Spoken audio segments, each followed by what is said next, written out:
அகதிகளுக்கான ஐக்கிய நாடுகள் உயர் ஆணையத்தின் அனைத்து அகதிகள் பதிவு நடவடிக்கைகளையும் தற்காலிகமாக நிறுத்த அரசாங்கம் உத்தரவிட்டுள்ளது.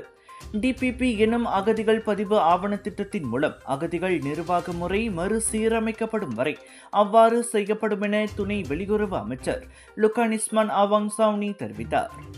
அரசாங்கத்தின் மேற்பார்வையின் கீழ் அகதிகள் மிகவும் கட்டுக்கோப்பான முறையில் பதிவு செய்யப்பட்டு நிர்வகிக்கப்படுவதை உறுதி செய்வதற்காக இம்முடிவு எடுக்கப்பட்டுள்ளது. டிபிபி திட்டத்தின் மூலம் வெளிநாட்டு அமைப்புகளின் பதிவுகளை சார்ந்திராமல் அடையாள சரிபார்ப்பு, கண்காணிப்பு மற்றும் ஒழுங்குமுறை உள்ளிட்ட தரவுகளை அரசாங்கத்தால் சிறப்பாக நிர்வகிக்க முடியும். அதோடு தகுதியுள்ள நபர்கள் மட்டுமே பதிவு செய்யப்படுவதை உறுதி செய்யவும், சட்டவிரோத குடியேற்றத்திற்கு எதிரான நடவடிக்கைகளை வலுப்படுத்தவும் பல்வேறு அமலாக்க நிறுவனங்களுடன் இணைந்து டிபிபி திட்டத்தின் கீழ் அகதிகள் பதிவு நடவடிக்கைகள் மேற்கொள்ளப்படும்.